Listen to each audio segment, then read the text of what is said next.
Good morning बच्चों। मैं पिछले वीडियो में आपको नागरिक शास्त्र पढ़ा रही हूँ आपकी ही बुक से। इतिहास, भूगोल और नागरिक शास्त्र 3 चैप्टर है, इसमें 3 सब्जेक्ट हैं आपके बुक में। तो आपको मैंने हिस्ट्री का 5 सब्जेक्ट पढ़ा दिया है, 5 चैप्टर पढ़ा दिया है। अभी आपको मैं नागरिक शास्त्र का पहला तो था 8वां चैप्टर आपके बुक से, 8वां चैप्टर और पहला नागरिक शास्त्र का सिविक्स का पहला चैप्टर आपको मैंने पढ़ा दिया। दूसरा है मूलभूत अधिकार, मूलभूत कर्तव्य तथा राजनीति के मार्गदर्शक सिद्धांत। पिछले अध्यायों में हमने भारतीय संविधान की प्रस्तावना, उसके मुख्य आधार स्तंभों तथा विशिष्ट लक्षणों का अध्ययन किया। हमने पिछले जितने भी वीडियोस बनाए हैं और आप जो भी बुक पढ़े हैं पहला चैप्टर, उसमें आप पिछले वीडियो क्या बोले, आप संविधान की प्रस्तावना के बारे में पढ़े, मुख्य आधार स्तंभ कैसे कैसे, उसके क्या क्या लक्षण थे। और इसमें इस अभ्यास में संविधान के विशिष्ट महत्वपूर्ण लक्षणों जैसे मूलभूत अधिकार, मूलभूत कर्तव्य, मैंने आपको बताया था कि आगे वीडियो जब मैं बनाऊंगी उसमें आपको ये बताऊंगी कि हमारे अधिकार क्या हैं और कर्तव्य क्या है, तथा राजनीति के मार्गदर्शक सिद्धांतों के बारे में विस्तृत जानकारी प्राप्त करेंगे। तो पहला क्या है, मानव अधिकार। मानव के कितने अधिकार हैं? मानव के अस्तित्व तथा उसके व्यक्तित्व के सर्वांगीण विकास करने में सहायक ऐसी सामाजिक परिस्थिति का निर्माण करना तथा यह सतत चलता रहे, यह अत्यंत आवश्यक है। इसे सामान्य रूप से व्यक्ति का अधिकार कहा जाता है। प्रत्येक लोकतंत्रात्मक देशों में उसके नागरिकों को अनेक मौलिक अधिकार प्रदान किए गए हैं। इन सभी अधिकारों का उपभोग नागरिक बिना किसी भेदभाव के कर सके, इसके लिए अधिकारों की सुरक्षा का आश्वासन दिया गया है तथा समाज और राष्ट्र द्वारा उसे स्वीकार किया गया है। व्यक्ति को मनुष्य के रूप में जन्म के साथ अनेक मूलभूत अधिकार प्राप्त हो जाते हैं। ऐसे अधिकारों को मानव अधिकार कहा जाता है। संयुक्त राष्ट्र की महासभा ने 10 दिसंबर 1948 को मानव अधिकारों का घोषणा पत्र प्रकाशित किया।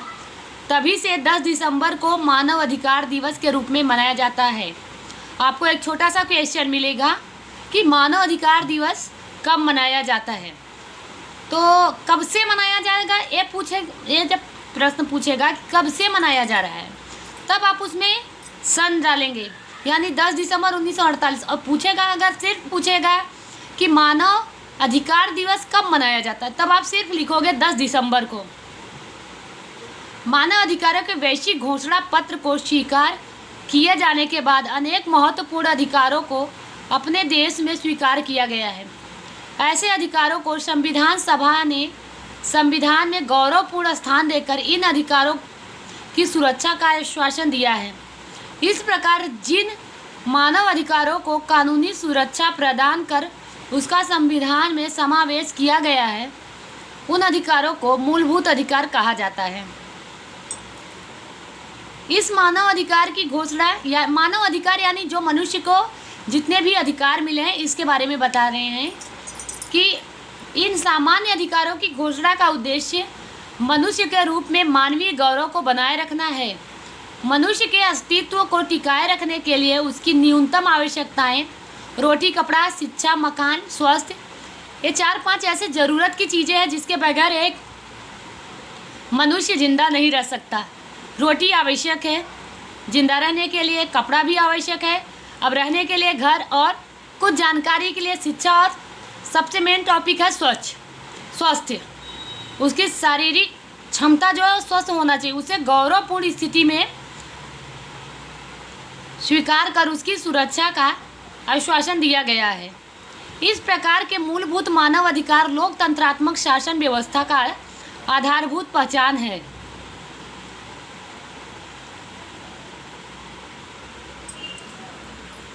मूलभूत अधिकार, आपको कितने अधिकार हैं, यानी कि आपका पर्सनल अधिकार, मूलभूत, राष्ट्र की स्थिरता, व्यक्ति स्वतंत्र की सुरक्षा तथा तानाशाही शासन के समक्ष रक्षण के लिए मूलभूत अधिकार आवश्यक है, जो निम्नलिखित हैं।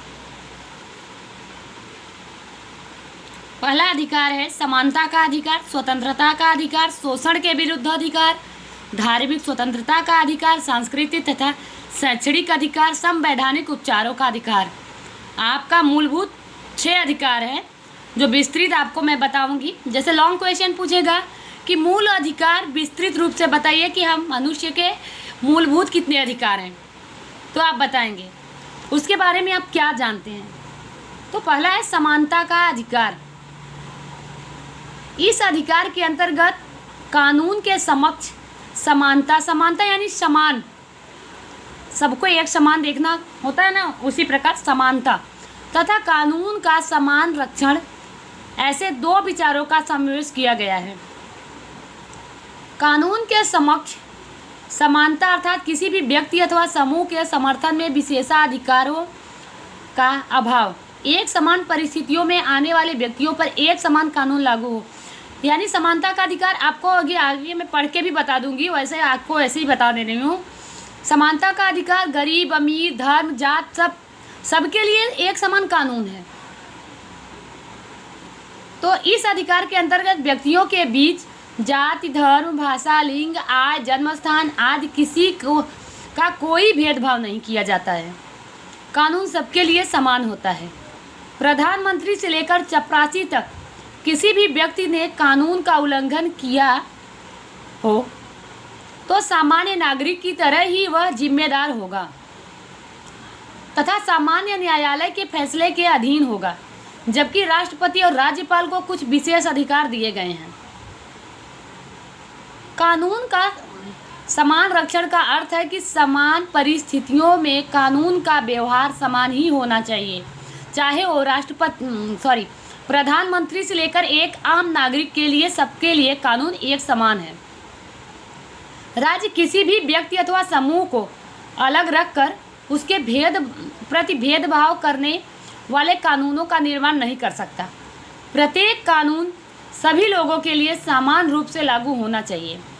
किसी भी नागरिक को दुकान रेस्टोरेंट होटल सार्वजनिक मनोरंजन के स्थानों पर प्रवेश प्राप्त करना, सार्वजनिक स्थलों का उपयोग करना, रास्तों तालाबों कुओं का उपयोग कर आदि के संदर्भ में एक समान अवसर प्राप्त होने चाहिए।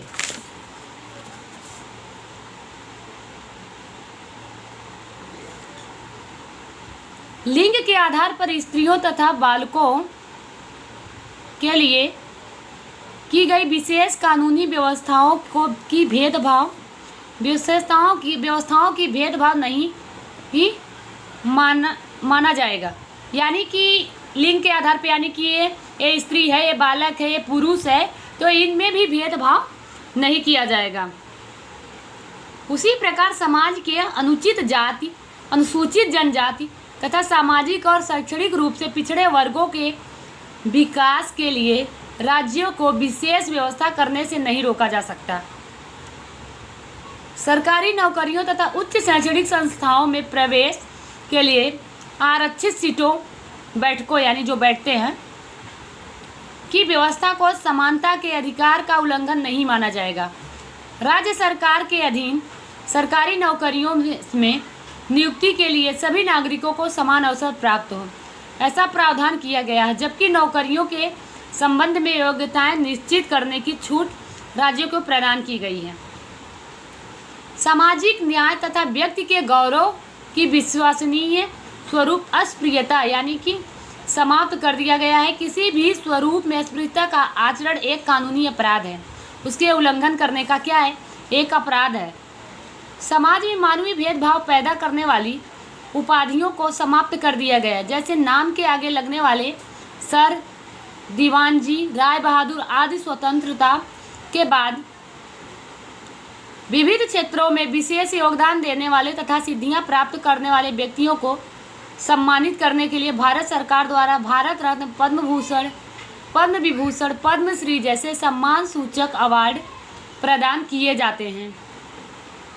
सैन्य सेवाओं में वीर चक्र, महावीर चक्र, परमवीर चक्र प्रदान किया जाता है। सेना के नाम के आगे इस के प्रयोग किए जाने वाले general, major, chief marshal, field marshal जैसे विशेषणों से अधिकार का उल्लंघन नहीं होता। इस प्रकार इस अधिकार का उद्देश्य एक समान समाज की स्थापना तथा भारत में कानून का शासन स्थापित करना है। अलग समूहों या वर्गों के लिए उसकी अलग विशिष्ट सेवाओं के संदर्भ में अलग अलग कानूनी व्यवस्थाएं हो सकती हैं। उदाहरण स्वरूप वकीलों, डॉक्टर, शिक्षकों, बीमा कंपनियों, स्त्रियों के लिए अलग अलग कानून हैं। समान काम के लिए समान वेतन का सिद्धांत भी इस अनुच्छेद का एक भाग है। अभी ये जो टॉपिक था आपको पढ़ने पे ये पता चला कि समानता का अधिकार क्या है। दूसरा है आपका स्वतंत्रता का अधिकार, कि एक मनुष्य, एक व्यक्ति पूरी तरह से स्वतंत्र कब होगा। संविधान द्वारा भारत के नागरिकों को 6 प्रकार की स्वतंत्रताएं प्रदान की गई हैं। आपने ऊपर टॉपिक में पढ़ लिया।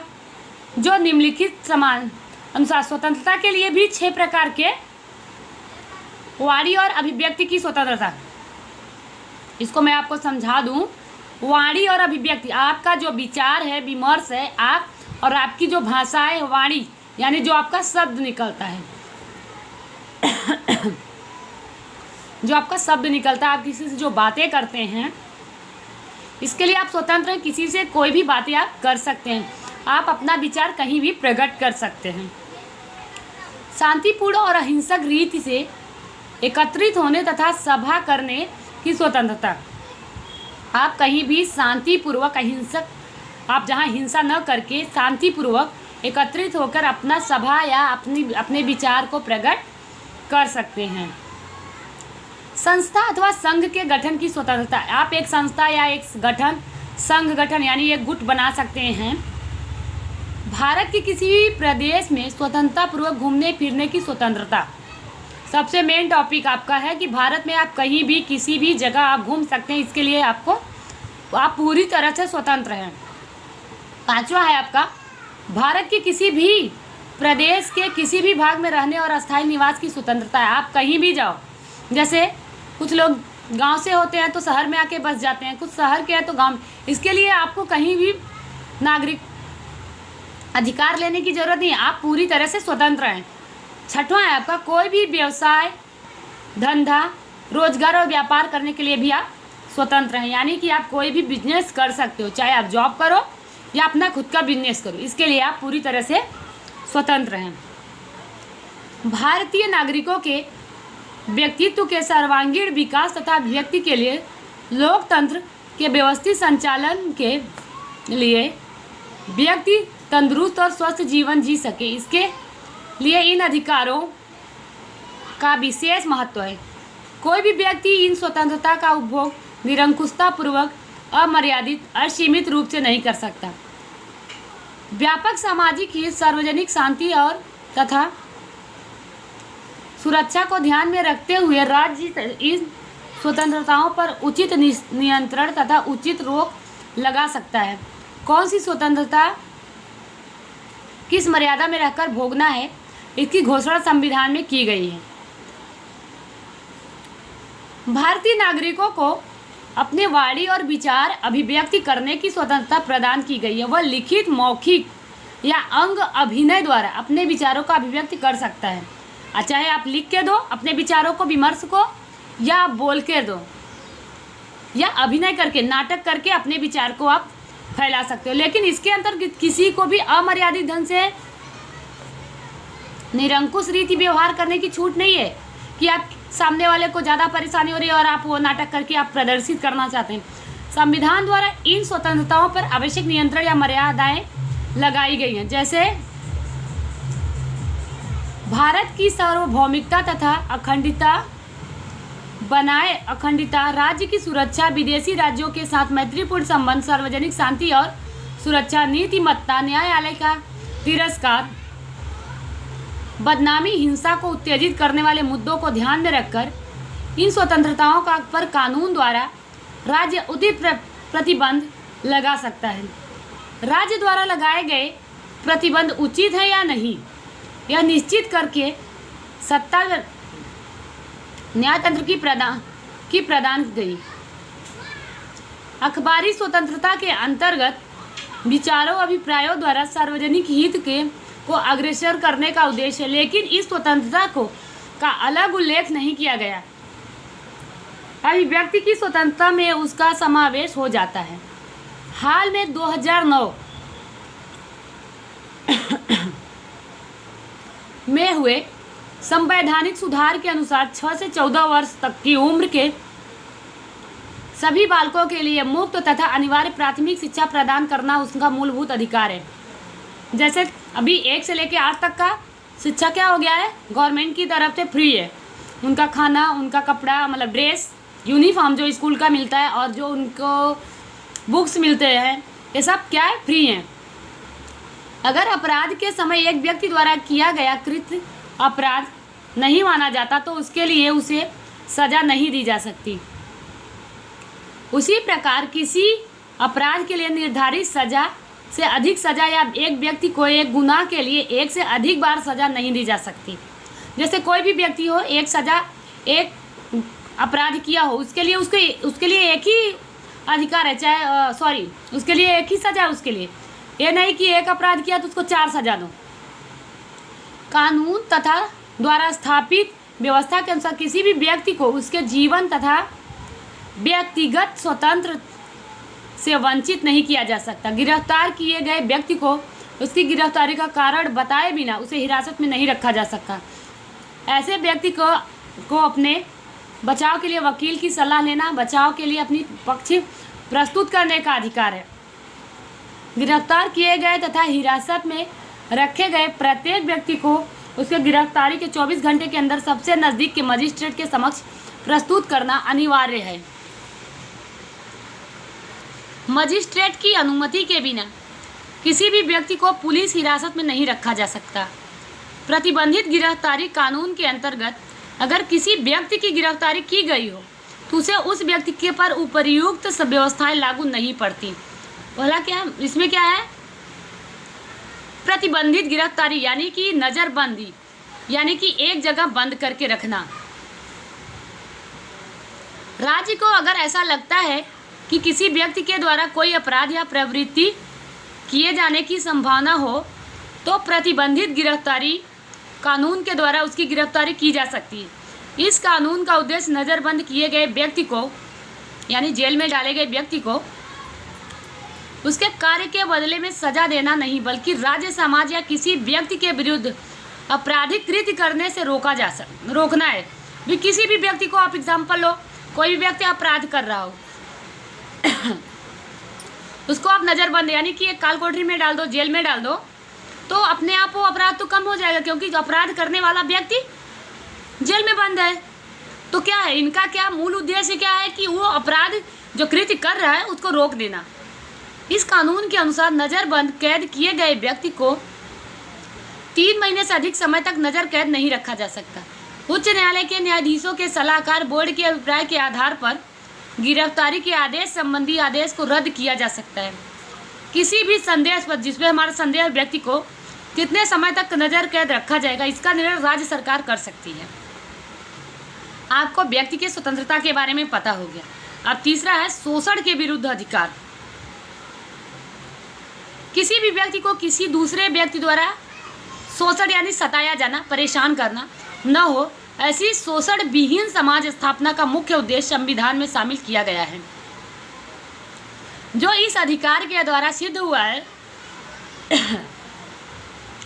मनुष्य का व्यापार, बेगार तथा गुलामी तथा बलपूर्वक कार्रवाई जाने वाली मजदूरी को कानून द्वारा प्रतिबंधित किया गया है। इन व्यवस्थाओं का उल्लंघन एक कानूनी अपराध माना जाता है। इस अधिकार का उद्देश्य बालकों अथवा स्त्रियों का व्यापार, जबरदस्ती करवाई जाने वाली मजदूरी, इच्छा के विरुद्ध कार्य करवाना तथा बिना वेतन दिए गए कोई कार्य करवाने की प्रथा का अंत लाना है। आपको 3-4 बातें बताया गया इसमें कि स्त्रियों का व्यापार करना, स्त्रियों को क्या है, बहला फुसला के ले जाना और उनसे व्यापार करवाना। जबरदस्ती क्या है, छोटे छोटे बच्चों को अभी आप देखते हो, छोटे छोटे बच्चों को क्या करते हैं, किडनैप करके और उनके शरीर को विकलांग करके उनसे ज़बरदस्ती काम करवाते हैं। मजदूरी इच्छा के, मतलब कहते हैं 100 रुपये देने का और काम करवा के 50 रुपये देते हैं। तो क्या मजदूरी इच्छा के विरुद्ध कार्य करवाना। तथा बिना वेतन दिए कोई कार्य करवा ले, जैसे आप कर दो आपको दूंगा, नहीं दिया, प्रथा का अंत लाना है। किसी भी व्यक्ति से बिना वेतन चुकाए अथवा न्यूनतम वेतन से कम वेतन जबरदस्ती या बंधुआ मजदूरी के रूप में कार्य करवाना एक कानूनी अपराध है।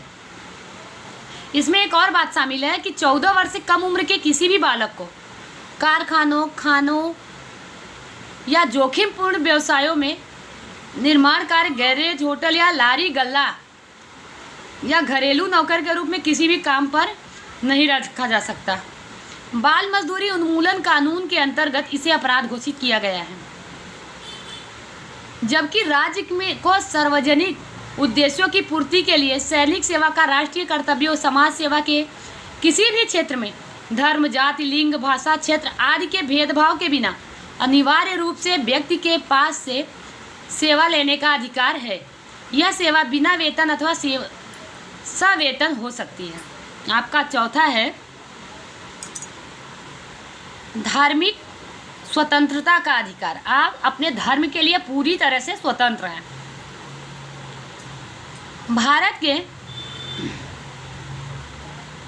के प्रत्येक नागरिक को उसकी इच्छा के अनुसार अपने मनपसंद धर्म को स्वीकार करने, उसका पालन करने तथा धर्म का प्रचार प्रसार करने का अधिकार संविधान द्वारा दिया गया है।